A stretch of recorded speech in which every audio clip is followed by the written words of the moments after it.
Salut à tous et à toutes, j'espère que vous allez tous très bien. On se retrouve pour une vidéo très spéciale aujourd'hui. Tout simplement parce qu'on va parler d'un club tout autre que l'OM ou de l'équipe d'Algérie. On va parler du Paris Saint-Germain. Et dans cette vidéo, on va s'intéresser plus précisément à la date de création du PSG, la date de naissance. Vous allez voir que c'est un sujet très intéressant à aborder. Et malheureusement pour les Parisiens, c'est pas forcément très élogieux. On va pas dire que ce sera la meilleure des pubs. Mais avant de commencer cette vidéo, j'aimerais vous avertir. Tout d'abord, faut savoir que je suis pas un haineux du PSG, que je fais cette vidéo pour entretenir la rivalité qui est entre l'OM et le PSG, c'est normal. Cette vidéo n'a pas pour but de descendre les Parisiens et leur club. Je la fais tout simplement pour parler d'un sujet qui m'intéresse et je pense qui intéresse pas mal de monde. J'espère que vous avez bien compris et que je vais pas recevoir de méchants commentaires. Car sachez que je vais pas parler 10 ans, je vais direct exprimer, voilà. Moi je suis là pour communiquer, pour discuter avec vous, y a pas de souci. Dans cet espace, vous serez tout à fait capable de me dire ce que vous en pensez, de me donner des arguments, des contre-arguments, y a pas de souci. Mais tout ce qui est insulte, j'en veux pas. Et j'espère que ce message aura été clair. Ceci étant dit, on peut s'attaquer au vif du sujet. Donc le PSG, c'est un club qu'on présente plus aujourd'hui. Il marche sur la scène nationale. Là tout de suite, ils sont en lice pour gagner la Ligue des Champions. Ils sont en demi-finale. Les Parisiens commencent vraiment à avoir une histoire en Ligue des Champions. Et même si ça me fait chier de le dire en tant que Marseillais, ils sont très forts. Et mine de rien, c'est bon pour l'indice UEFA français. Mais tout ça, on va pas se mytho. Même les Parisiens, je pense qu'ils vont être d'accord avec moi. C'est quand même en grande partie grâce au Qatar. Beaucoup de anti-PSG d'ailleurs sont tout à fait d'accord et capables de dire que le PSG est né depuis que le Qatar l'a racheté. Mais le PSG, c'est un club qui est bien plus grand que ça selon pas mal de gens. 50 ans d'histoire, c'est peu, mais 50 belles années pour le club parisien. Paris est le club français qui a le plus de trophées, 41 en total. Mais selon beaucoup, ce qui fait que le PSG est un aussi grand club, c'est surtout parce qu'ils sont jeunes, ils ont 50 ans. Seulement, pour moi, c'est complètement faux, le PSG n'a pas 50 ans. Et si je vous disais qu'en réalité, aujourd'hui, le PSG devrait avoir 116 ans, je sais que certains vont pas être d'accord, mais s'il vous plaît, regardez la vidéo jusqu'à la fin, vous comprendrez. Ensuite, on pourra discuter, il y aura aucun souci, comme je l'ai dit en début de vidéo. Tout d'abord, avant de comprendre pourquoi est-ce que j'affirme que le PSG a 116 ans, il faut comprendre comment est-ce qu'est né le PSG. Donc, le Paris Saint-Germain Football Club est dit comme le résultat d'une fusion entre deux clubs. L'un étant le Paris FC, club fondé de toutes pièces en 1969 et qu'on connaît très bien aujourd'hui, qui va en Ligue 2, qui va en National. Et comme deuxième club, on avait à l'époque le Stade Saint-Germain, donc club pas très grand on va dire, car tout simplement c'était un club amateur. Avant de s'intéresser à l'histoire de ces deux clubs, il faut d'abord se situer dans le contexte de l'époque et comprendre les raisons qui ont poussé ces deux clubs à fusionner. Donc en gros, à l'époque, dans les années 70, il y avait un sérieux problème en France. Paris, la capitale, n'avait pas de grand club. Le seul, on va dire entre guillemets, gros club à Paris, c'était le Racing Club de France qui avait coulé financièrement peu de temps après. Et ça, les gars, c'était vraiment mal vu. L'idée de se dire que Paris, c'est la capitale et qu'elle n'a pas de grand club, contrairement à d'autres pays en Europe, comme par exemple l'Espagne où t'avais le Real, en Angleterre où t'avais beaucoup de clubs à Londres, en Italie où t'avais Rome, etc.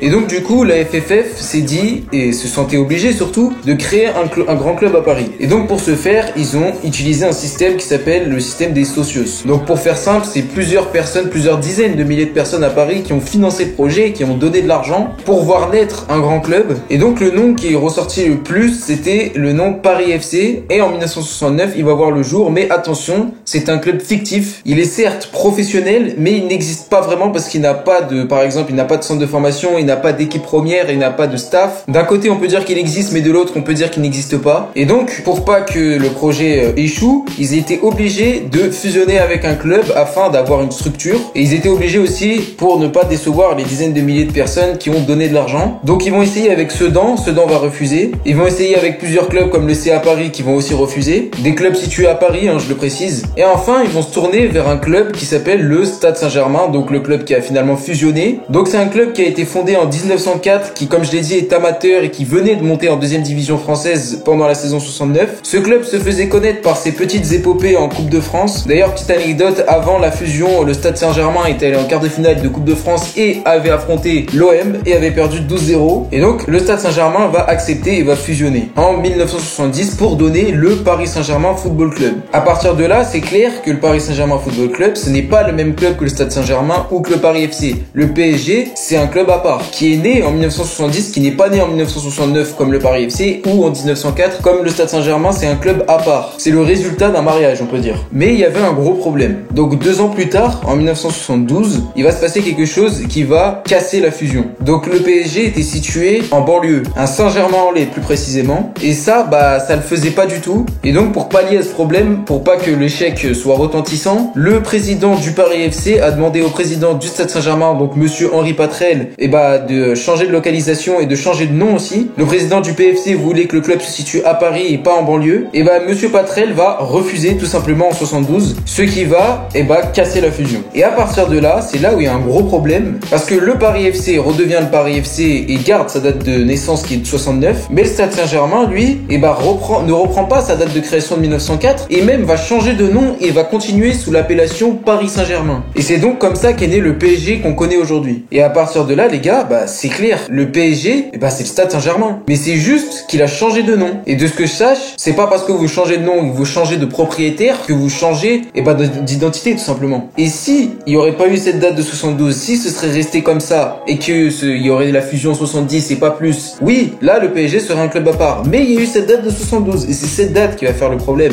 Et c'est cette date qui me pousse à faire cette vidéo et qui me pousse à affirmer que le PSG n'est pas né en 70. Et même encore plus bidon que ça. Pourquoi prendre une date de 70, genre à 70 t'étais fusionné avec le Paris FC. Si pour toi le PSG est un club nouveau, tu prends la date de 72 parce qu'en 70 t'es fusionné. Bref, tout ça pour dire que je pense que le fait de changer de nom et changer d'emplacement ne fait pas de toi une nouvelle personne ou un nouveau club. En fait, on peut même comparer cet épisode de fusion et de divorce, on va dire, avec Dragon Ball Z. Vous allez comprendre pourquoi. Donc pour ceux qui connaissent pas, DBZ, c'est une série animée qui est connue où les deux héros, c'est Vegeta et Son Goku. Donc à un moment dans DBZ, ils vont fusionner grâce à des potalas, des boucles d'oreilles, mais bon, c'est pas très important. Ils vont fusionner pour être plus puissants et donner un être à part, Végétaux. Végétaux, comme le Paris Saint-Germain, n'est ni Son Goku ni Vegeta. Et de même, on peut dire que Son Goku, on peut l'assimiler au Paris FC, tandis que Vegeta, on peut l'assimiler au Stade Saint-Germain par exemple. Un peu plus tard dans la série, Végétaux, il va voir ses potalas se casser, il va donc défusionner si on peut dire ça comme ça. Après ce divorce, Vegeta, donc le Stade Saint-Germain et Son Goku, le Paris FC, redeviennent les personnes qu'ils étaient avant. Il est donc impossible de retrouver Végétaux et Vegeta dans la même pièce si vous suivez bien et que vous avez bien compris l'histoire. Mais ça, c'est ce que veut nous faire croire le PSG, en nous affirmant que le PSG est né de la fusion du Paris FC et du Stade Saint-Germain, alors que le Paris FC est un club qui existe encore. C'est pas cohérent.